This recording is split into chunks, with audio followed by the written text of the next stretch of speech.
Shalom.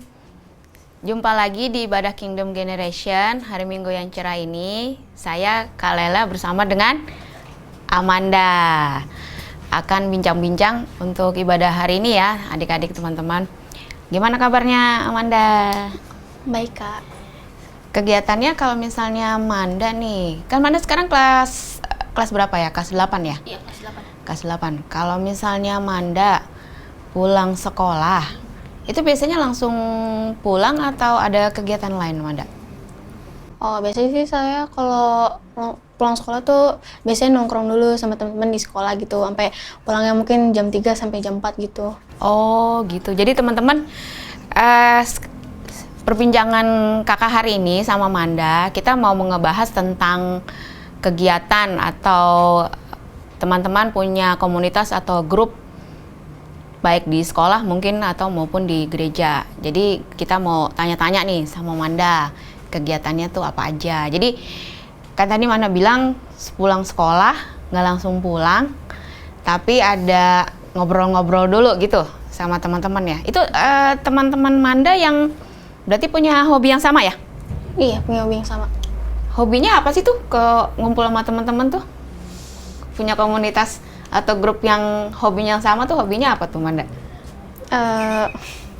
Saya sama teman-teman sih suka ngomongin K-pop, Kak. Suka ngomongin K-pop, berarti cowok-cowok ganteng dong ya?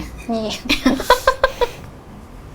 Jadi Amanda punya grup sama komunitas yang kebetulan hobinya sama-sama K-pop gitu ya? Iya. Kalau itu biasanya berapa orang? Teman-teman Amanda tuh kalau misalnya itu? Ya mungkin bisa 6 atau 5 gitu. Karena biasanya ada yang pulang duluan gitu, udah pulang duluan. Jadi selain selalu ngobrolin K-pop atau ada hal yang lain ya ngobrolin? Enggak sih, enggak selalu tentang K-pop gitu kalau ketemu. Biasanya ngobrolin apa lagi tuh? Ya. Pelajaran juga diobrolin atau? Ya, pelajaran terus juga sama cowok-cowok, Kak. Oh ya, Manda nih, kakak tanya. Sebelum Manda ikut grup itu tuh yang tadi bilang seneng-seneng apa sama-sama hobinya K-pop, sama sebelum sama sesudah perbedaannya di mana? Ya, saya sih ngerasa lebih kayak senang aja gitu punya kumpulan temen yang hobinya sama kayak saya gitu. Jadi kalau ngobrol nyambung gitu. Jadi yang diobrolin pasti tentang hal-hal yang lagi tren, yang lagi trending gitu ya berarti ya? Iya, Kak. Oh, kalau misalnya Manda selain punya komunitas di teman-teman sekolah, punya komunitas rohani nggak? Punya. Punya ya? Iya. Yang seperti apa tuh komunitasnya? Iya, ada di sekolah sama di gereja. Biasanya sih yang di sekolah tuh setiap hari Jumat ada pembiasaan pagi sama setelah pulang sekolah tuh ada persekutuan doa gitu. Terus kalau yang di gereja itu setiap hari Sabtu jam 6 gitu. Oh, tapi Manda, kakak juga punya loh komunitas kayak Manda. Punya hobinya sama. Iya, apa tuh, Kak? Kalau kakak sih biasanya, kalau Manda kan tadi K-pop. Nah kalau kakak tuh seneng nonton film, seneng denger musik. Jadi kalau misalnya circle-nya sama nih, seneng film sama musik. Jadi misalnya kasih info, Mbak Lela itu ini loh ada film baru mau rilis, terus udah dengar album barunya ini belum? Nah jadi memang benar punya rasa seneng, happy dengan teman-teman yang komunitasnya sama, yang circle-nya sama, hobinya sama. Jadi kita punya keinginan yang sama, jadi enak kan ngobrolnya, jadi nyambung. Memang benar kata Manda, benar. Jadi kalau menurut Manda, jadi kan komunitas rohani yang tadi seperti Manda bilang, jadi sama teman-teman yang seiman berarti ya. Kalau menurut Manda perlu nggak sih ikut komunitas rohani? Wah, perlu, Kak. Kenapa tuh harus perlu? Karena di komunitas rohani itu kita bisa belajar lebih dalam tentang firman Tuhan, terus juga bisa sharing-sharing masalah kita sama saudara-saudara seiman sih, Kak. Oh, di dalam komunitas itu ya. Iya, jadi Selain di sekolah juga ada di gereja berarti Manda ya, ikut komunitas itu ya berarti ya. Jadi adik-adik teman-teman, jadi pengalaman Manda nih selain dia punya komunitas di sekolah sama teman-teman sekolahnya, jadi membahas tentang hobi yang sama, Manda juga dia ikut komunitas rohani. Nah, dalam satu komunitas tuh artinya ini adik-adik ya, sebuah kelompok sosial yang mempunyai ketertarikan dan habitat yang sama. Jadi istilahnya tuh circle-nya sama-sama. Kalau komunitas rohani itu sama, kita punya teman-teman seiman yang sama-sama percaya dengan Tuhan Yesus. Jadi dalam komunitas rohani itu kita sama-sama belajar berubah. Seperti tadi Manda bilang, dia belajar firman Tuhan, bertumbuh, saling mengasihi. Jadi kita di dalam satu komunitas rohani itu kita berhubungan sama orang-orang percaya lain yang mengasihi Tuhan, di mana kasihlah yang menyatukan, membantu kita untuk saling menerima dan menguatkan. Nah, kita buka ayatnya ya Manda ya, di Pengkhotbah 4, 9 sampai 10. Manda boleh tolong dibacakan ayatnya Manda?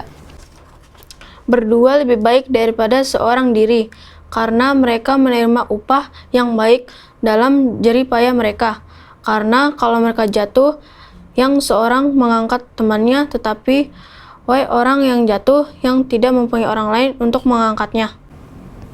Ya, jadi teman-teman, adik-adik semua, kenapa sih kita perlu ikut komunitas rohani ya? Nih kakak jelaskan. Jadi ada beberapa alasan nih Manda, kenapa kita perlu ikut komunitas rohani seperti yang Manda udah ikutin. Yang pertama itu ya adik-adik, kita belajar untuk jujur dan transparan. Jadi ada contohnya nih adik-adik, waktu gereja mula-mula itu jemaat bersama-sama tuh apa yang mereka pelajari awal-awal? Belajar berdoa. Belajar berdoa, memuji Tuhan, belajar dari hal-hal yang sederhana dah sampai hal-hal yang besar. Jadi disitulah ada kesempatan untuk membangun kita bersama dengan orang-orang yang lain. Dan ini belajar jujur tuh seperti tadi Manda cerita, jujur kalau misalnya kita ada masalah. Kalau kita nggak jujur, orang lain kan nggak tahu nih masalah apa yang kita hadapi. Jadi kita jujur apabila ada masalah, biar dicarikan solusinya. Nah, yang kedua itu komunitas itu adalah tempat untuk belajar melayani orang lain. Caranya gimana adik-adik?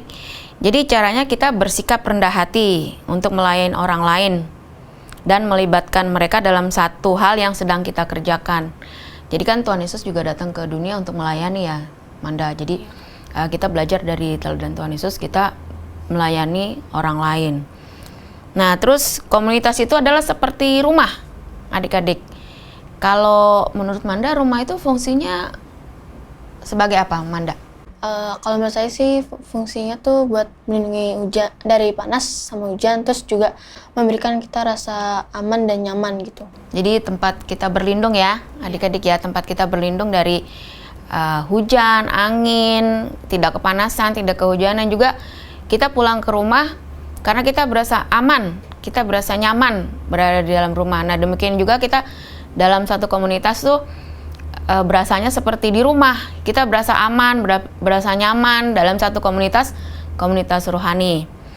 Terus selain itu teman-teman, komunitas itu memberikan kita dukungan ya teman-teman ya. Nah, jadi dalam hidup sehari-hari ini pasti banyak ya Manda ya. Misalnya kamu lagi ada problem apa, mungkin di sekolah atau sama teman-teman, mungkin sama guru, sama yang lain ya Manda ya, sama adik atau kakak ya. Nah, kalau misalnya kita menghadapi kesulitan tuh adik-adik, kalau misalnya kita dalam satu komunitas yang sama, komunitas rohani, maka teman-teman kira-kira akan mendukung atau tidak tuh Manda, kalau misalnya kita dalam satu komunitas seperti itu? Pasti mendukung sih Kak, kan kita harus saling membantu gitu. Ya benar sekali adik-adik ya, dalam komunitas kalau misalnya kita ada dalam kesulitan, kita cerita, pasti teman-teman langsung mendukung. Gimana nih Manda tuh lagi seperti ini nih teman-teman, gimana sih caranya biar kita bisa bantu Manda, kita dukung, kita support ya adik-adik ya. Nah, selain yang tadi tuh belajar jujur, transparan, komunitas juga tempat untuk melayani orang lain, juga seperti rumah ya adik-adik ya. terus memberikan kita dukungan. Nah, ada lagi yang hal lain ya teman-teman, kenapa kita perlu dalam satu komunitas rohani itu, komunitas membantu kita mendapatkan bimbingan dari orang yang tepat. Nah, ini kakak ambil dari ayatnya itu di Keluaran 18 ayat 24, ini cerita tentang Musa ya adik-adik ya. Di sini ayatnya Keluaran 18 ayat 24, Musa mendengarkan perkataan mertuanya itu dan dilakukannya lah segala yang dikatakannya. Jadi pada saat itu Musa kan dia membawa bangsa Israel keluar dari Mesir. Nah, dia nih banyak menghadapi kesulitan ya adik-adik ya, karena kan Musa sempat dibuang kan ya, adik-adik kan tahu ceritanya. Nah, pada saat dia sudah menikah, dia bingung nih mau cerita ke siapa. Nah, dia cerita sama mertuanya, namanya Yitro. Dia tanya, saya ini bukan seorang pemimpin, bagaimana saya harus jadi seorang pemimpin yang baik. Nah, karena itulah dia dibimbing sama mertuanya dalam satu komunitas nih adik-adik ya, dikasih tahu nih sama mertuanya Yitro, Musa kamu harus seperti ini dikasih bimbingan. Nah, setelah mendapatkan bimbingan dari Yitro, kira-kira apa sih yang dilakukan Musa pada saat Musa harus istilahnya pensiun ya adik-adik ya, dia tuh menyerahkan kepemimpinannya kepada Yosua. Nah, kepada Yosua. Jadi karena sudah mendapat bimbingan dari Yitro, Musa meneruskan pengajaran yang dia dapatkan itu kepada penggantinya yaitu Yosua. Jadi di sekolah minggu kan Manda juga ikut komunitas rohani ya, berarti kan Manda tuh bisa tanya sama kakak-kakak sekolah minggu. Yeah. Kalau misalnya pas lagi belajar firman Tuhan ada yang nggak ngerti ayatnya, terus Manda juga bisa, kalau misalnya pas lagi dengar pengajaran, apa yang disampaikan kakak-kakak sekolah minggu, kalau memang Manda nggak ngerti, itu bisa tanya. Jadi memang tugas kita itu adalah membimbing adik-adik di sekolah minggu. Jadi memberikan bimbingan agar nanti Manda pada saat Manda sudah dewasa, sudah remaja, Manda bisa meneruskan kepada adik-adik yang di bawahnya pengajaran yang sudah Manda terima ya Manda ya. Iya Kak. Nah, yang terakhir nih adik-adik, kenapa sih kita perlu ikutan di komunitas rohani? Itu komunitas rohani berisi orang-orang yang bisa kita percaya. Ayatnya ada nih Manda, bisa tolong dibacain Manda. Amsal 13 ayat 20. Siapa bergaul dengan orang bijak menjadi bijak, tetapi siapa berteman dengan orang bebal menjadi malang. Nah, kalau Manda nih di dalam komunitas, misalnya di sekolah atau di sekolah minggu, teman-teman Manda berani cerita tuh kenapa? Karena mereka itu teman dekat, apa karena mereka bisa dipercaya?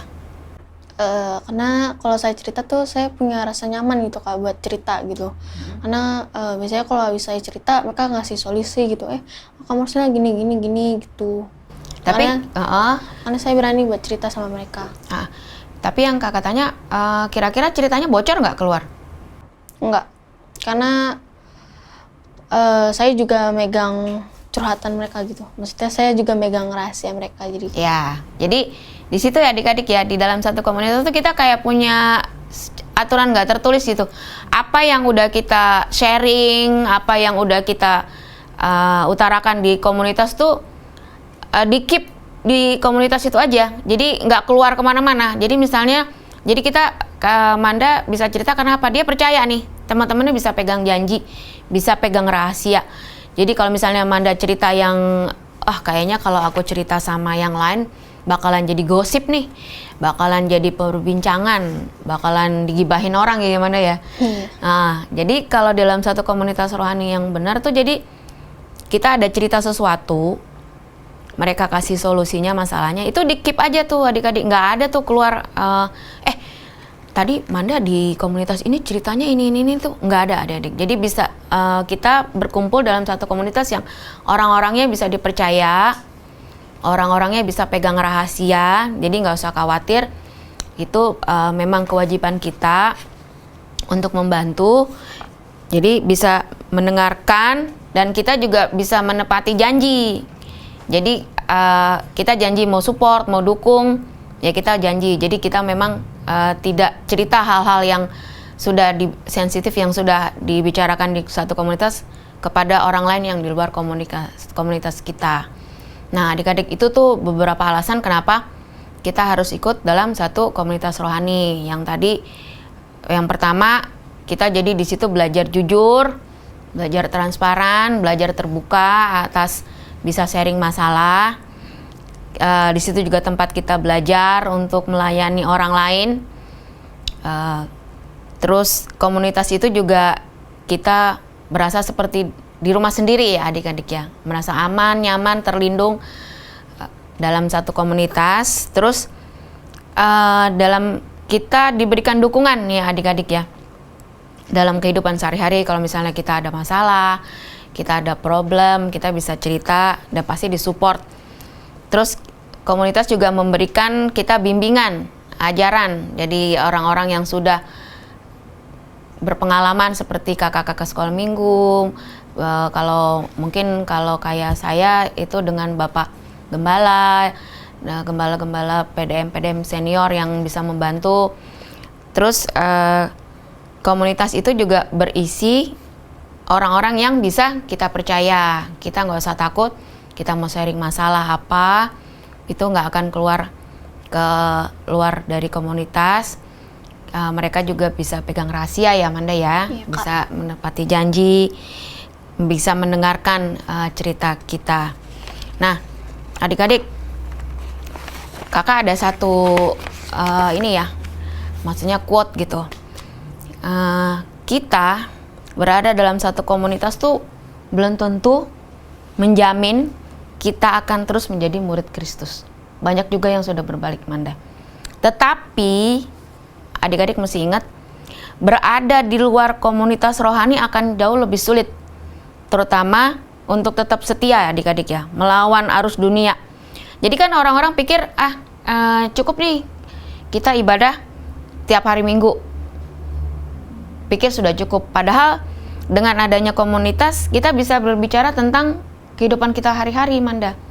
Jadi kan kita misalnya beribadah di gereja seminggu sekali, mungkin ketemu orang itu cuma seminggu sekali, ketemu sama yang ini juga seminggu sekali. Tapi kalau kita ikut dalam satu komunitas rohani, kita bisa berjumpa, bisa ngobrol. Mungkin kalau sekarang masih lewat online, tapi kita masih tetap bersekutu, kita bisa cerita tentang kehidupan kita sehari-hari. Jadi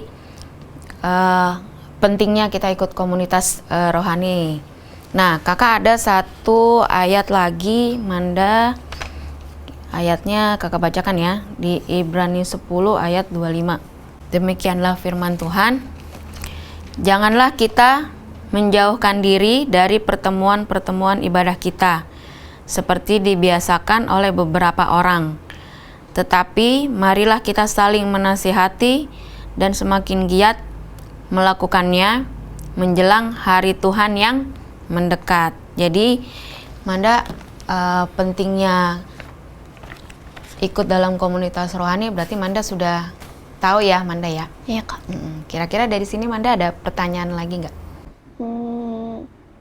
Enggak Kak. Nggak ada ya. Jadi teman-teman jangan lupa kalau di kita di GKS Grogol Kingdom Generation itu ada Zoom meeting setiap hari Sabtu jam 6 sore. Jangan lupa ikut ya. Nanti biasanya kita akan share di grup itu setiap 2 minggu sekali. Itu yang Manda selalu ikuti ya teman-teman ya. Jadi sementara kita masih lewat Zoom walaupun belum ketemu di ibadah onsite. Mudah-mudahan nanti sebelum akhir tahun udah bisa ibadah langsung di gedung yang baru ya Manda ya. Iya Kak. Ya. Terima kasih Manda sudah nemenin hari ini. Terima kasih juga Kak. Ya, seneng nggak Seneng bincang-bincangnya ya. Oke, kita tutup dalam doa. Terima kasih Tuhan Yesus atas firman-Mu hari ini. Kami diingatkan agar kami tetap bersekutu, kami tetap berkumpul dalam satu komunitas rohani Tuhan Yesus, di mana bisa kami saling sharing, kami saling belajar firman mengenai agar makin mengenal Engkau Tuhan Yesus. Terima kasih Tuhan Yesus, agar firman-Mu hari ini menjadi rema bagi mereka, adik-adik, teman-teman semua yang mengikuti ibadah hari ini. Kami serahkan hari ini sepenuhnya ke dalam tangan-Mu.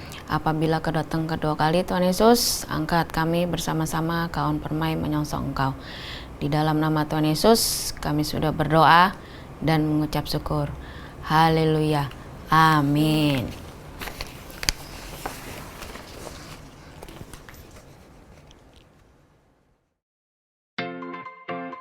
Sahabat Kingdom Generation, kita sudah selesai beribadah online. Terima kasih sudah menjadi pendengar firman Tuhan yang baik. Tapi ingat, sia-sia kalau kita hanya menjadi pendengar, tapi tidak melakukan. Kalau gitu, yuk praktekkan firman yang sudah kita dengar hari ini. Sampai jumpa minggu depan. Tuhan memberkati.